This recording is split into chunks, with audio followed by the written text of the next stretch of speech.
नमस्कार, मैं BD. Agarwal chartered accountant. जैसे हम चर्चा कर रहे हैं विभिन्न सब्जेक्टों पर, आज का सब्जेक्ट है हमारा सेक्शन 115 डबल बी ई।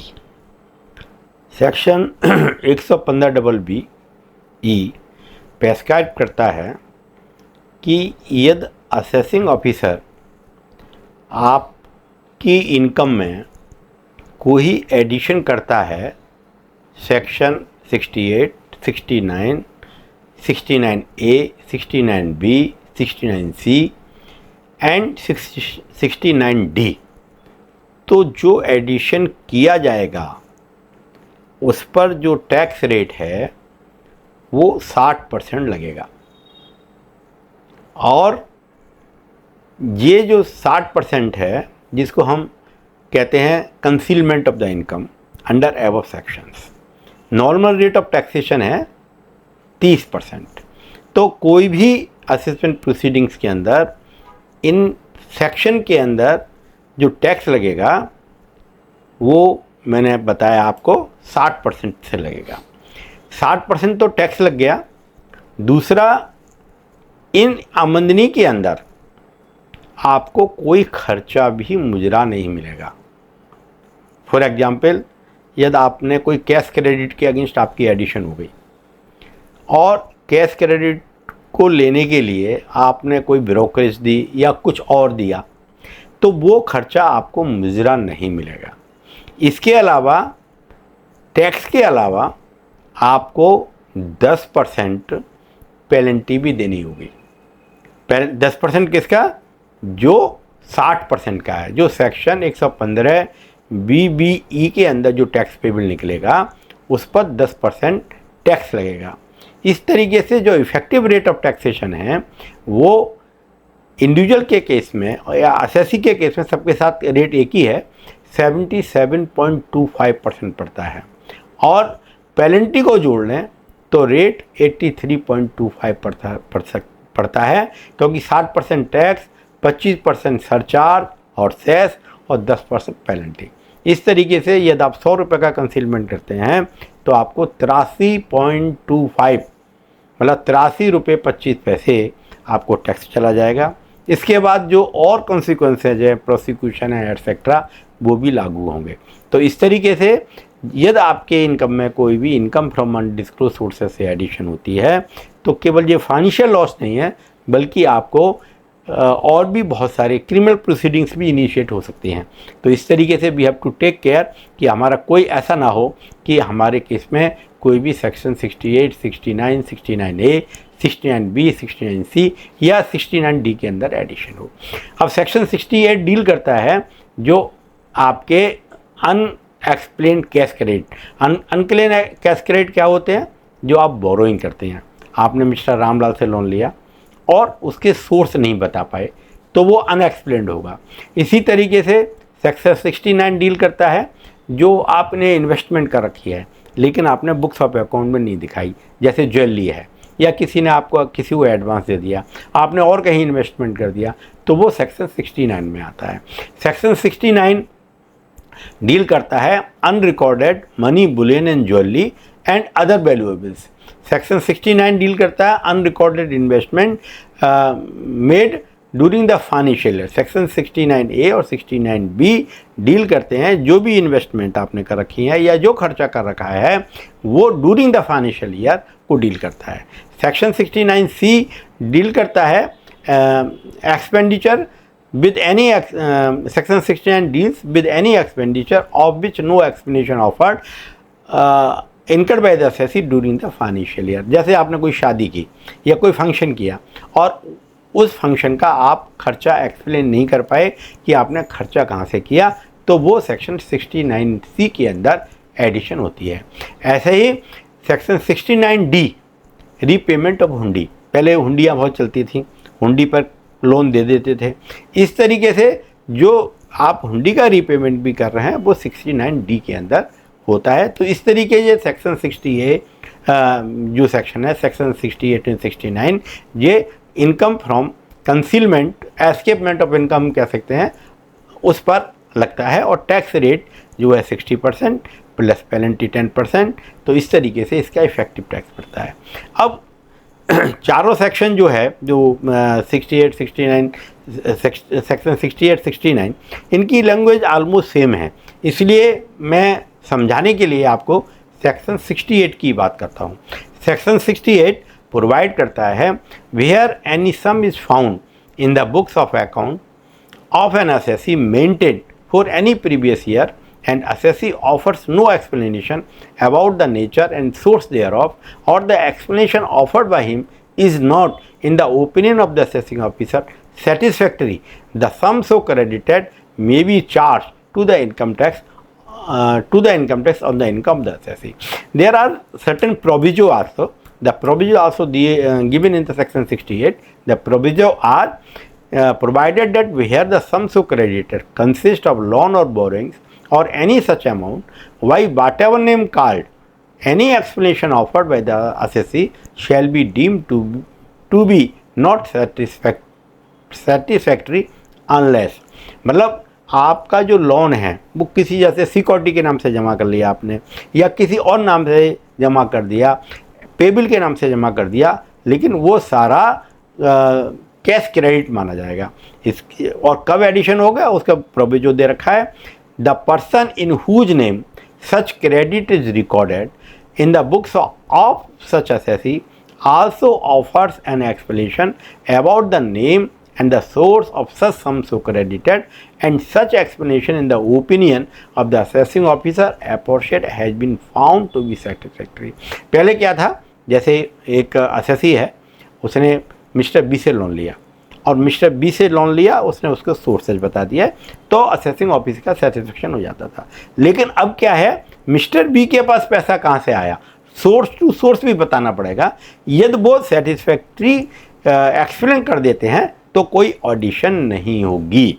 इस तरीके से ये बहुत इंपॉर्टेंट सेक्शन है। और in case of company there is also one more proviso provided further that where the assessee is a company not being a company in which the public are substantially interested and sum so credited consist of share application money, share capital, share premium or any such amount by whatever name card, any explanation offered by assessee shall be deemed to be not satisfactory unless the person being a resident in whose name and credit is recorded in the books of account of such company also offers an explanation about the nature and source of such sum so credited and such explanation in the opinion of the assessing officer aforesaid has been found to be satisfactory, provided also that nothing contained in this first proviso or second proviso shall apply if the person in whose name the sum referred to therein is recorded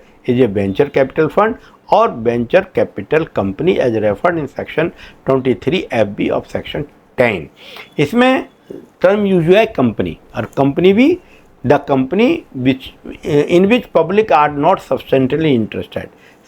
in which public are not substantially interested का मतलब होता है non listed company, जो private limited company है, जो closely held company है, उनके लिए ये प्रोविज़न अप्लाई होता है। क्योंकि कंपनियां जो प्राइवेट लिमिटेड कंपनी है या क्लोजली हेल्ड कंपनी है या कोई भी कंपनी हो, वो अपनी कैपिटल शेयर कैपिटल से जुटाती हैं। तो प्राइवेट लिमिटेड कंपनी या क्लोजली हेल्ड कंपनी जो लिमिटेड है, यदि उनके शेयर्स उन्होंने अलॉट किए हैं और उसको भी सोर्स नहीं बताया जा रहा है तो वो सेक्शन 68 में कैश क्रेडिट माना जाएगा। अब now very important is what constitute unexpected cash credit. जैसा मैंने ऊपर ही बताया आपको कि अनएक्सपेक्टेड कैश क्रेडिट क्या होगा। Section 68 basically applies to unexplained cash credit like loans, deposit, advances, share capital, etc. In case the explanation furnished by assessee is not a satisfactory to the assessing officer. What are the important elements of section 68? That are the identity of the person, identity of the lender, creditworthiness of the lender, and genuineness of the transaction. If as an assessee यदि करदाता ये तीनों चीज़ों को satisfactory explain कर देता है तो there will be no addition under section 68। अब बहुत सारे ऐसे एग्जाम्पल हैं जो कि नॉर्मल कोर्स में असेसमेंट के सामने आते हैं। जैसे यदि मान लो एक आदमी की आमदनी है, मिस्टर ए की आमदनी है, मतलब सब मैं ऐसे जैसे स्पाउस की आमदनी है या हस्बैंड की आमदनी है, और हस्बैंड की आमदनी स्पाउस की आमदनी दिखाई जा रही है, तो ये भी सेक्शन 68 का कारण बन सकता है। Income of other person son in other member of a family, तो it can be the reason. अब जनरली ये देखा गया है कि जो घर की लेडीज़ हैं या जिनकी कोई प्रोडक्टिव इनकम नहीं है और आप अपनी इनकम टैक्सेबल इनकम दिखाना चाहते हैं, तो tuition income, commission income, brokerage income और बहुत सारी इनकम आप दिखाते हैं, सामान्यतः दिखाते हैं, मैं ये नहीं कह रहा आप दिखाते हो, सामान्य दिखाते हैं। तो इसका फ़ायदा क्या होता है कि जैसे आप 12 लाख रुपए टैक्स फ्री इनकम हो गई, तो यदि 12 लाख रुपए तक आप कोई इनकम दिखाएंगे तो कोई टैक्स नहीं लगेगा। लेकिन यदि वो जेन्युइन इनकम नहीं है, ट्यूशन फी आपने अरेंज की है, तो वो भी सेक्शन 68 के अंदर कंसीडर हो सकती है। ऐसी कमीशन है, यदि कमीशन आपने लिया, ब्रोकरेज आपने लिया, ये जब जेन्युइन इनकम नहीं है तो भी ये सेक्शन 115B अप्लाई हो सकता है और आपकी इनकम में एडिशन हो सकता है, और ऐसी इनकम पर 60% टैक्स लगेगा, 25% पेनल्टी लगेगी, वो 25% सेस लगेगा और 10% पेनल्टी भी लगेगी। तो रेट ऑफ टैक्सेशन मैंने बताया कितना हैवी हो जाता है। ऐसे ही जब हम असेसमेंट कराते हैं, असेसमेंट होता है तो असेसी ने एक हेड में इनकम दिखाई, जो कि असेसिंग ऑफिसर के हिसाब से वो इनकम उस हेड में ना जाकर दूसरे हेड में होनी चाहिए। फॉर एग्जांपल जैसे इनकम फ्रॉम हाउस प्रॉपर्टी है, आपने इनकम दिखाई इनकम फ्रॉम बिजनेस, लेकिन असेसिंग ऑफिसर कहता है भाई नहीं, ये इनकम फ्रॉम हाउस प्रॉपर्टी नहीं है, इनकम फ्रॉम बिजनेस और प्रोफेशन है। इनकम फ्रॉम हाउस प्रॉपर्टी दिखाने में आपको 60% रिबेट मिलता है, और जबकि इनकम फ्रॉम बिजनेसमैन में कोई रिबेट नहीं मिलता। तो यह एसएससी के ऑफिसर ये स्टेब्लिश करता है कि भाई ये इनकम गलत हेड में दिखाई है, तो ये भी 68 के अंदर एडिशन हो सकती है। तो there are number of the examples, but there are the few examples which I have quoted. अब what are the protection to the assessing? Assessee को प्रोटेक्शन क्या है? क्योंकि असेसिंग ऑफिसर अपना काम करेगा, असेसी अपना काम करेगा। असेसी ये कोशिश करता है कि मैं ज़्यादा ज़्यादा एडिशन करूं ताकि गवर्नमेंट को रेवेन्यू मिले, जबकि असेसी ये चाहता है कि मैंने जो दिखाया वो सही है और वो अपना प्ली करता है। तो इसमें बहुत सारे प्रोटेक्शन असेसी को मिले हुए हैं। जैसे आपने कोई कैश क्रेडिट दिखाया और कैश क्रेडिट में आपने कंफर्मेशन दे दी, सारी चीज़ें दे दी, लेकिन फिर भी असेसिंग ऑफिस का सेटिस्फेक्शन नहीं हो रहा, तो आप असेसिंग ऑफिसर को ये कह सकते हैं कि भाई एक काम करो, आपका मेरा सेटिस्फेक्शन नहीं हो रहा है, आप जो कैश क्रेडिटर है, जो लेंडर है, उसको बुला लो। तो उसमें आप असेसिंग ऑफिसर को कह सकते हैं कि सेक्शन 131 के अंदर आप उस कैश क्रेडिटर को बुला लो ताकि उसके सोर्स आप वेरीफाई कर सकते हैं, ताकि तो it is one issue with the protection provided by the act. तो इस तरीके से आपकी जेन्युइननेस प्रूव हो सकती है। क्या ऐसा भी हो सकता है कि असेसिंग ऑफिसर ने जो क्रेडिटर है, जो लेंडर है, उसको बुलाया लेकिन वो अपीयर नहीं हुआ, तो क्या ऐसा माना जा सकता है कि भाई आपने सेटिस्फैक्टरी एक्शन नहीं किया? नहीं, ऐसा नहीं हो सकता। ये कोई कारण नहीं है, ये that can be one of the reason, लेकिन ये अकेला कारण नहीं हो सकता। यदि आपने सारे एविडेंसेस दे रखे हैं तो केवल उसके नॉन अपीयरेंस से आपकी इनकम में एडिशन नहीं होगा। क्या ये सेक्शन 68 की एडिशन क्या असेसिंग ऑफिसर एब्सोल्यूट है? नहीं। It is decided by the Hindustan Tea Trading Company Limited versus CIT that it was held that the power of the AO under section 68 is not an absolute one. It is subject to challenge. आप appeal में भी जा सकते हैं, ITAT में भी जा सकते हैं, हाई कोर्ट में भी जा सकते हैं, देयर यू कैन रेफरेंस भी दे सकते हैं। तो there can number of the ways. Next point, where an addition can be made on account of the cash credit under section 68, even no books of account are maintained. Section 68 की एक condition है कि आप किताबें बनाते हैं और उन किताबों में कोई क्रेडिट आ रहा है, जब ही ये सब्जेक्ट मैटर ऑफ एडिशन होगा। यदि आप कोई किताब में क्रेडिट नहीं है तो वो एडिशन नहीं हो सकता। अपने सुप्रीम कोर्ट के जजमेंट में BC शुक्ला में ये डिसाइड किया था कि during the search and seizure ये कोई लूज पेपर पर कोई एंट्री निकलती है, जैसे LK आडवाणी की एंट्री निकली थी, तो केवल लूज पेपर पे एंट्री लिखने से वो ये नहीं माना जाएगा पैसा आपका है।